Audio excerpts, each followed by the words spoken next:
පාපොච්චාරණයක් වශයෙන් මම ඒ කිව්වේ බොරුවක් කියලා කිව්වා. හරි. ඒතර එන්න අවුරුදු 5ක් විතර කියව බොරුවක්. ඒක පොඩ්ඩක් දුර දිග් ගියා. දැන් අලුතින් පොඩි උන්ට ওই බොරුව කියන්න තමයි මං හිතාගෙන ඉන්නේ. කාගෙන්ද කොහෙන්ද පටන් ගන්නෙ? දැන් මේක මොකක් කරටියක් ලේසි විදිහකට මතක තියාගන්නත් ඕන. මට ටක් ගාලා පාටවල් ටික කියලා ඉවර කරන්න පුළුවන්. එහෙම නැතුව අපි මේක මේ පොඩි සාකච්ඡාවක් මේක වටේ අරගෙන යන් මේ ටික එකපාර මතක තියාගෙන ඉවර කරගන්න. සෝඩියම් පහන්සිරු පරීක්ෂාවට කහ පාටයි. එයාගේ පාට. ඕක ඉස්සර කියනකොට නම් මම ඕකට කියනව කතාවක්. පස්සේ මම එක බැච් එකකට කිව්වා මේ කතාව බොරුවක් කියලා. ඊට පස්සේ ඒක YouTube එකේ ගියා. ඊට පස්සේ ඒක මට ආයෙ කියන්න බැරි වුණා. හරි. දැන් මම ඉන්නේ ඒක අමතක වෙලා ගිහිල්ලා තව අවුරුදු 3-4කට පස්සේ හැමෝට මේක අමතක වුණාට පස්සේ ආයෙ ඒ කතාව ඇත්ත වගේ කියන්න ඉන්නේ. මේ ඒ කියන්නේ ඔය අපි පන්ති යන කාලේ මං කියපු බොරු කතාව මං කියන්නේ ඕගොල්ලන්ට. අපි දැන් කතාව මොකක් කර කියන්නත් බෑ.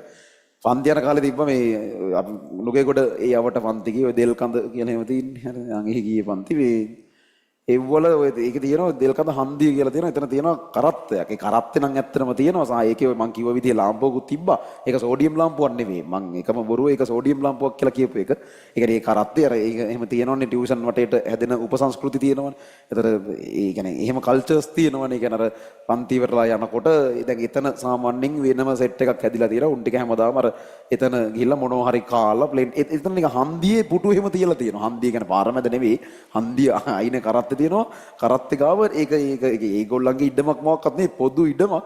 පොදු ඉඩක් ඒකේ පුටු තියලා ඉතින් අර ඒක වටේ හැදිලා තියෙනවා. පොඩි හවස ඔය 6 7 8 වගේ වෙනකන් එතන යනවා. ඉතින් මොන කකා බිබි ඔහි ඉන්නවා. හරි. ඒතර එහෙම තිබ්බයි දෙල්කඳ කරත්තේ කියලා තිබ්බා. ඒක දැනුත් තියෙනවා. දැන් ඒ කරත්තේනේ දැන් වෙන එකක් තියෙන්නේ.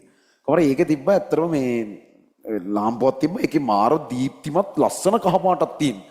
අර ඒ පෙට්‍රල් ලාම්පුවක් ඒක සාමාන්‍ය ඒවත් හැබැයි දුර්ලභයි. කොහමරි මේ එන්න ලස්සන දීප්තිමත් ඒ ලාම්පුව තියෙන්නේ මේ එළිය ගන්න නෙමෙයි. ඒකට ලයිට් තියෙනවා බොරුවට සෝබනේට තියෙන්නේ. කියන්නේ අර ලස්සනට පේන්න තියලා තියෙන වගේ එකක් ඒක. හොඳට කරන්ට් එක එහෙම තියෙනවා ඒකේ. අර ඒකේ එන්න ලස්සන දීප්තිමත් කහ පාටක් තියෙනවා. දැන් ඉස්සරම 2019 විතර මම නුගේගොඩ මුලින්ම පන්ති පටන් ගන්න කාලේ කොවිඩ් අනම්මනම් එන්න කලින් ඒ කාලේ පන්තියන් ළමයි මේ ලාම්පුව දැකලා තියෙනවා.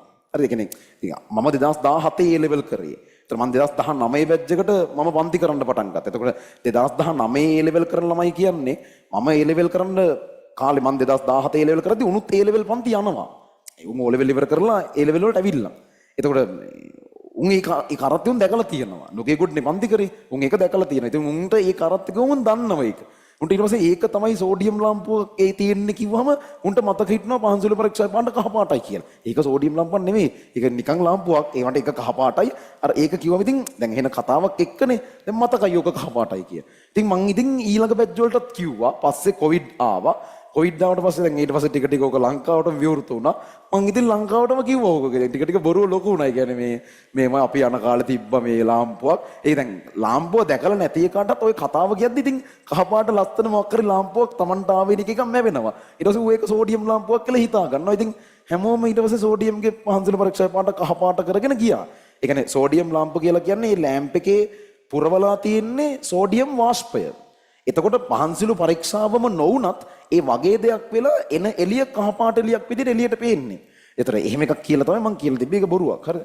පස්සේ මම 2023 ද කොහෙද බැච් එක ලාස්ට් ඩේ එකේ මම හිතන අන්තිම දවසේ පාපොච්චාරණයක් වශයෙන් මම ඒ කිව්වේ බොරුවක් කියලා කිව්වා. හරිද? ඒතර එන්න අවුරුදු 5ක් විතර කියපු බොරුවක්. ඒක පොඩ්ඩක් දුර දිග් ගියා. දැන් ගොඩක් ළමයි දන්නවා ඒක මම කියන්න ගද්දි බොරුවක් කියලා. මම ඒ හින්දා දැන් ඒක බොරුවක් කියලා කියනවා. හරිද? මේ තාම ඒක කියනවා බොරුවක් කියලා කියන්නේ මම හිතාගෙන ඉන්නේ තව අවුරුදු ටිකක් ගිහිල්ලා ඔය ඕගොල්ලෝගේ ඒ කියන්නේ ඔයාලා සීන් එකෙන් අයින් වෙනවනේ. ඉතින් ඔයාලා උඩට යනවා. පල්ලෙය අලුත් පොඩි උන් ආවට පස්සේ අලුතින් පොඩි උන්ට ඔය බොරුව කියන්න තමයි මම හිතාගෙන ඉන්නේ. තව ටික කාලයක් ගියාට පස්සේ දැන් මේකත් YouTube දාන්න එපා.